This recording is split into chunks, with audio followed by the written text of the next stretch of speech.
Bismillahirrahmanirrahim. Assalamualaikum warahmatullahi wabarakatuh. Alhamdulillahirabbil alamin. Wassalatu wassalamu ala asrofil anbiya'i wal mursalin wa ala alihi wa sahbihi ajmain, amma ba'd.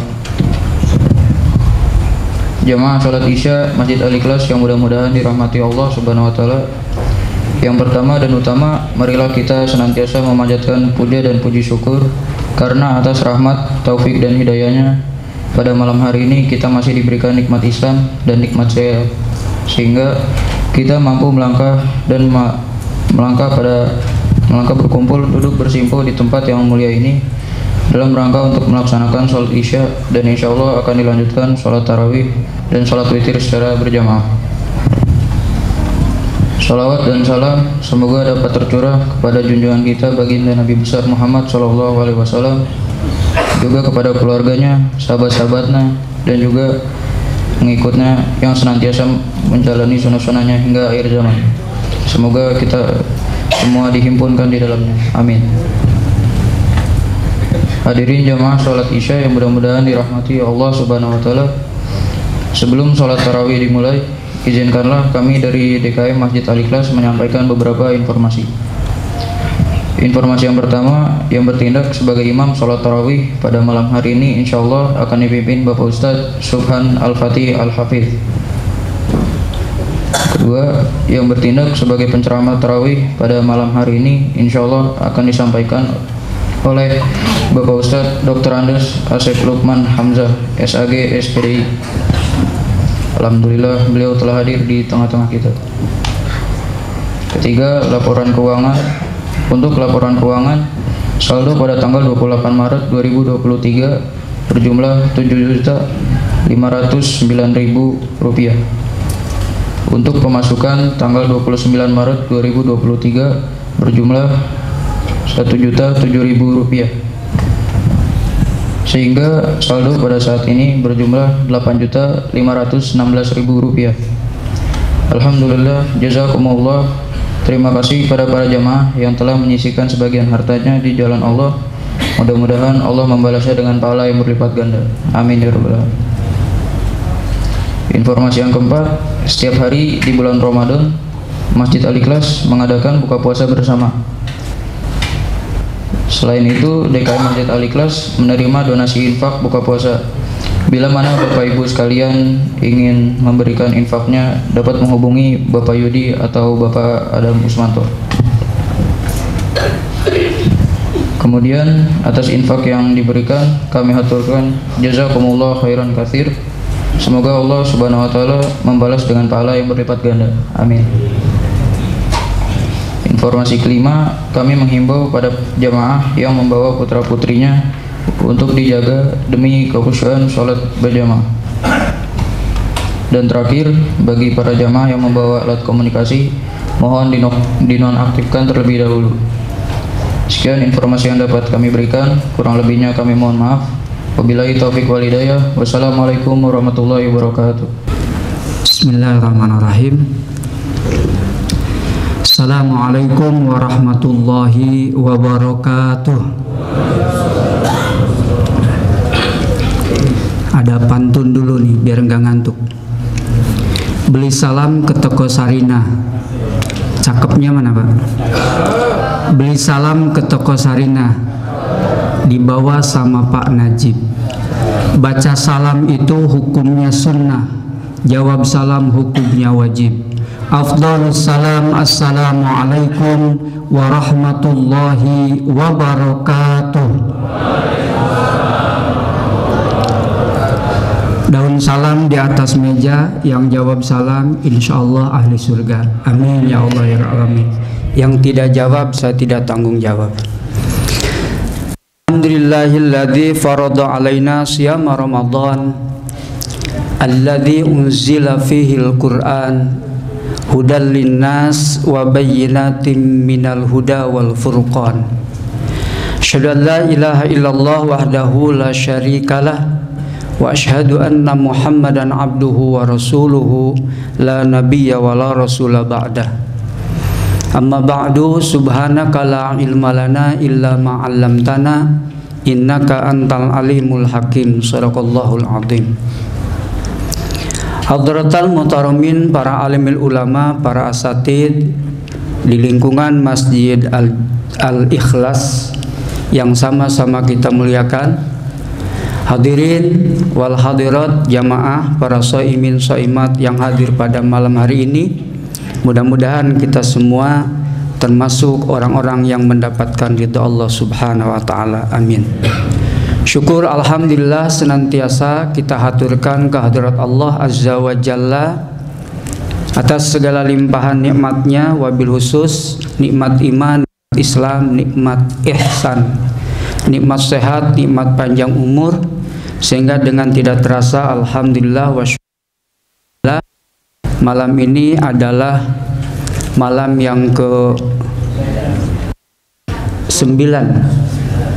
Yakin Mbak 9? Insya Allah malam yang ke-9.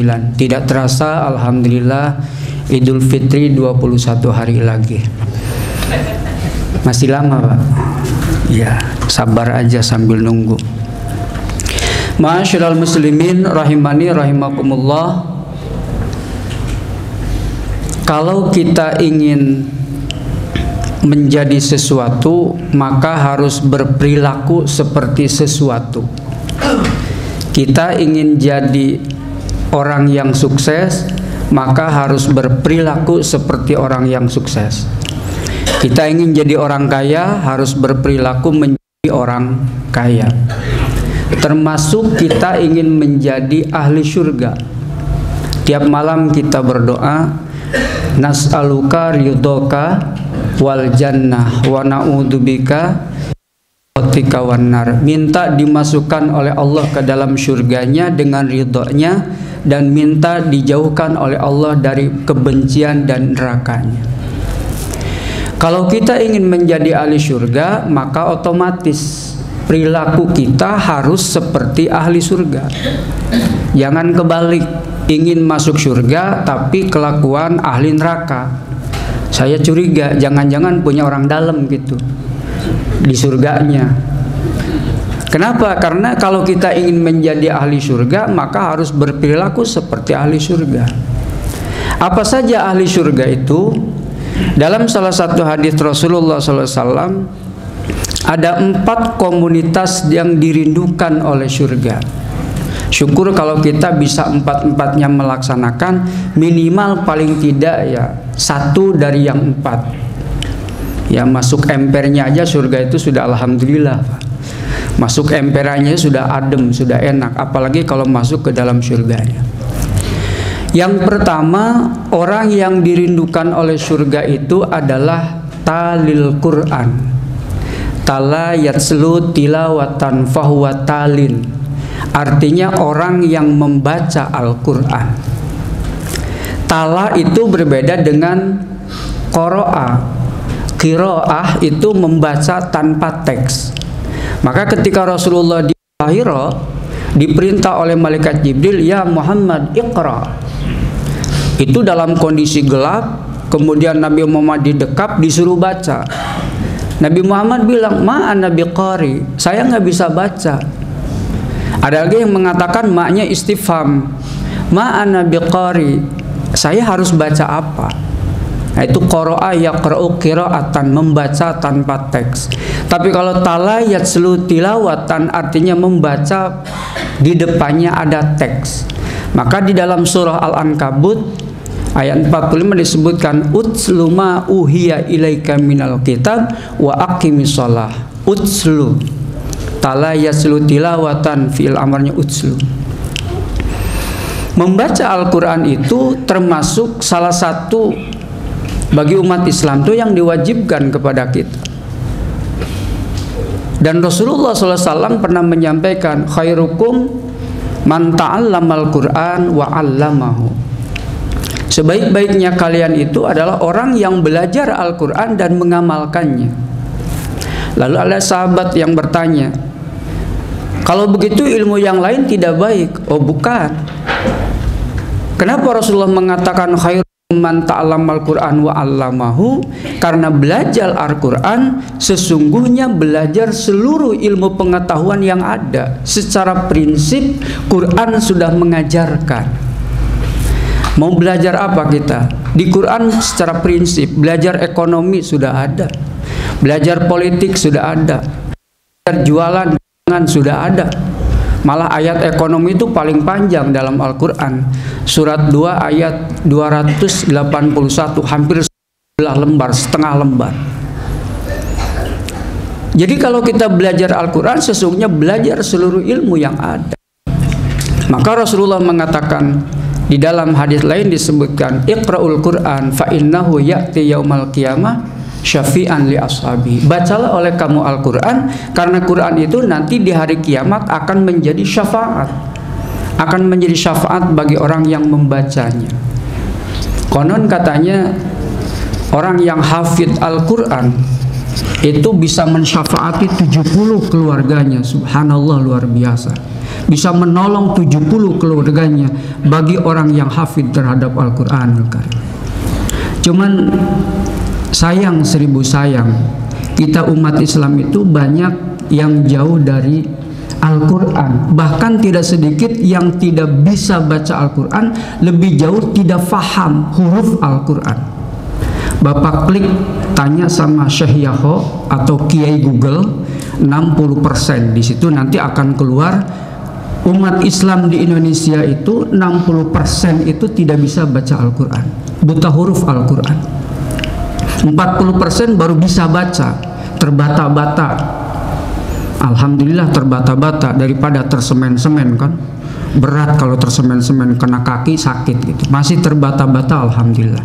Dan Rasulullah mengatakan orang yang belajar Al-Quran lalu dia terbata-bata karena kesulitan untuk belajar, maka Allah akan kasih 2 pahala. Ada sebuah cerita, kalau tidak salah sudah disampaikan tahun yang lalu, tapi nggak apa-apa, ini kan setahun sekali. Ada seorang ustadz, judul ceritanya Ustadz Maling. Ustadz kok maling? Suatu saat Pak Ustadz diundang oleh seorang jamaah yang ya cukup kaya lah. Pak Ustadz berkenan untuk makan malam di rumah saya. Oh siap. Begitu datang ke rumahnya, ternyata sudah disiapkan hidangan yang sebegitu mewah. Makanlah bertiga, Pak Ustadz, Pak Haji sama Bu Haji, bertiga. Selesai makan, Ustadz pulang. Pak Haji baru ingat kalau tadi naruh uang di amplop coklat merah. Uangnya gambar Soekarno-Hatta, jumlahnya ya nggak banyak, cuma 50 lembar gitu. Tujuannya buat Pak Ustadz, tapi lupa. Ustadz pulang, duit hilang, nggak ada di meja. Kesimpulan sementara yang nyolong uang itu siapa? Ustadz, makanya disebut Ustadz maling. Akhirnya karena tidak ada orang lain lagi di situ kecuali bertiga, kesimpulannya Ustadz itu maling. Kata Pak Haji, besok-besok mah nggak boleh ngaji lagi dengan Ustadz itu. Emang kenapa Pak? Ustadz maling. Buat apa ngaji sama Ustadz maling? Sehari nggak ngaji, seminggu tidak ngaji, 2 minggu, sebulan, sampai 2 bulan tidak ngaji karena Ustadz maling. Buat apa ngaji sama Ustadz maling? Ketika ketemu dengan Ustadz melengos supaya tidak ketemu. Suatu saat ketemu, tidak bisa berhindar. Ditanya sama Ustadznya, Assalamualaikum Bu Haji. Waalaikumsalam. Kenapa tidak ngaji lagi dengan saya? Mohon maaf Pak Ustadz, kata suami saya nggak boleh ngaji sama Pak Ustadz. Emang kenapa? Ustadz maling uang. Kapan? Itu waktu makan diundang makan. Ustadz tersenyum. Kata Ustadz, subhanallah, betul Pak Bu Haji, waktu itu ada uang di dalam amplop, tapi saya tidak tahu. Tapi uang itu ditaruh di dalam Al-Quran, dimasukin, disimpan di pinggir meja karena khawatir tercipat oleh sayur sop. Jadi coba dilihat di situ, insya Allah uang itu ada. Merah mukanya Bu Haji, langsung pulang ke rumah. Begitu ngelihat, dibuka Quran, ternyata ada Quran. Pak Haji baru mikir di situ. Yang pertama suudzon terhadap orang lain. Yang kedua baru nyadar kalau Pak Haji dan Bu Haji sudah 2 bulan gak baca Quran. Sebab kalau Quran dibaca, begitu dilihat bakal kelihatan ada uang. Ternyata Haji itu sudah 2 bulan tidak baca Quran. Jangan-jangan ada yang seperti itu di antara kita. nggak baca Quran. Padahal Quran itu katanya way of life, pedoman hidup. Bagaimana mau dijadikan pedoman kalau kita jarang membaca Al-Quran, atau membaca tapi nggak tahu isi dan maknanya? Banyak di antara umat Islam yang seperti itu. Maka wajar kalau orang yang banyak baca Al-Quran itu disebut orang yang dirindukan oleh surganya Allah Subhanahu wa Ta'ala. Yang pertama, waktunya 5 menit lagi. Dirindukan oleh surganya Allah itu adalah hafidil lisan, orang yang mampu menjaga lisan. Lisan itu salah satu dari 7 anggota badan, kata Syekh Nawawi Al-Bantani. Di dalam kitab Maraqil Ubudiyah disebutkan mengapa pintu neraka itu ada 7, karena ada 7 anggota badan yang akan menyebabkan kita masuk neraka. Kita hitung dari mulai mata, kemudian lisan, telinga, tangan, kaki, perut, dan kemaluan. 7 anggota badan ini menyebabkan orang masuk neraka. Maka pintu neraka itu ada 7. Ada jahim, ada jahanam, ada sakor, ada lago, dan lain sebagainya. Nah, lisan ini paling berbahaya. Tetapi ada 1 anggota badan yang mampu menyelamatkan 7 anggota badan kita. Makanya pintu surga itu ada 8 di dalam Al-Quran. Kenapa? Karena ada 1 anggota badan yang mampu menyelamatkan kita. Apa itu namanya? Hati. Maka kalau hati baik, seluruh anggota badan kita pasti baik. Idza shalahat shalahal jasadu kullu wa idza fasadat fasadal jasadu kullu ala wahyi al-qalbu. Jadi hati. Makanya kalau kita ngomong sama anak, sama istri pergi, sama suami, Pak hati-hati. Nggak ada Pak perut-perut, nggak ada. Pak kepala-kepala ya, nggak. Tapi hati-hati. Kenapa? Karena itu sangat berbahaya. Hati itu luar biasa. Kata Imam Al-Ghazali, hati itu disebut ibarat raja. Al-qalbu malik. Hati itu raja. Walahu junudud. Dia punya tentara. Tangan, mata, kaki, telinga, perut, kemaluan. Itu tentara. Apa kata hati? Maka dia akan melakukan perbuatan-perbuatan itu. Maka hati-hati dengan hati. Itu disebut apa namanya? Hati-hati. Qalbun bahasa kitanya. Padahal kalau kita melihat dari sisi fisiknya, di depan kita namanya sodrun, masih bentuk fisik. Begitu dibelek oleh kita namanya adalah qalbun. Di dalam qalbun berbentuk non fisik namanya adalah fuadun. Di dalam fuad itu ada hati yang paling dalam namanya lubbun. Jamannya albab, ulul albab. Maka dalam bahasa kita sehari-hari ada bahasa dalam lubuk hati yang paling dalam. Lubuk itu bahasa Arab, lubbun. Karena orang Indonesia itu suka begitu. Kalang kabut hidup saya, padahal asal nama al-ankabut. Al-ankabut jadi kalang kabut. Carut marut padahal aslinya harut marut. Itu 2 malaikat dalam Quran. Biasa begitu, lubbun jadi lubuk. 2. Jadi yang menjadi orang yang dirindukan surganya Allah itu adalah orang yang menjaga lisan. Lisan itu sekarang ada lisan ini, ada lisan ini.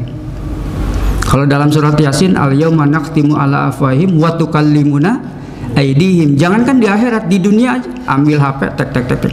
Mau ngomongin orang, mau ngejelek-jelekin orang. Aneh kita ini. Berdoa itu di hadapan Allah. Kalau kita berdoa di medsos, ya Allah, ya Tuhan kami, ampuni dosa kami, gitu. Di medsos sebar set. Kayak muka ibu-ibu itu, muka itu diurus bukan diedit. Muka diedit. Iya, begitu ngelihat di medsos, luar biasa, masya Allah. Begitu ngelihat aslinya, innalillahi wa inna ilaihi raji'un. Editan, salah. Muka itu diurus bukan diedit. Sama dengan berdoa itu jangan di medsos, berdoa di keheningan malam, bernajat kepada Allah Subhanahu Wa Taala. 2. Yang ketiga yang dirindukan oleh surganya Allah itu ada di dalam hadis tadi disebutkan apa namanya? Mut'imil ji'an, orang yang memberikan makan kepada orang yang lapar, bukan orang miskin. Karena orang kaya juga banyak yang lapar. Bulan puasa lapar tuh. Anak saya cerita, Pak, mohon maaf, mohon izin, anak saya kuliah di Turki. Ketika terjadi kemarin gempa di Turki, dia cerita ada orang kaya, dia punya apartemen 39 gedung apartemen. Dalam hitungan 17 detik jadi gembel, hancur semuanya. Sampai mau makan aja minta-minta sama orang lain, minta roti, mau makan 17 detik. Coba, luar biasa. Jadi mut'in bil ji'an itu bukan orang miskin, orang yang lapar. Mau miskin mau kaya, kalau lapar ya. Tuh, yang ketiga. Yang keempat, orang yang akan dirindukan oleh surga itu adalah wasaimi fi syahri Ramadan, orang yang puasa di bulan Ramadan. Tapi puasa yang benar, jangan puasa yang akal-akalan. Masuk warung jin, penampakan di situ, kakinya ongkang-ongkangan, nggak napak lagi kan, kepalanya kelihatan. Ya, dari rumah berangkat kerja jam 3 sore sakit, pulang ke rumah begitu muntah keluar rendang. Kaget tuh ibunya, suaminya, istrinya, perasaan bapak kamu tadi subuh nggak makan rendang, kok keluar rendang? Ditanya, Pak, kok keluar rendang? Tadi nggak makan rendang. Masya Allah, itu hebatnya Ramadan, kangkung bisa jadi rendang. Alhamdulillah min dzalik. Itu akal-akalan yang nggak bagus itu. Mudah-mudahan manfaatnya. Wallahul muwaffiq ila aqwamit thoriq. Wassalamualaikum warahmatullahi wabarakatuh.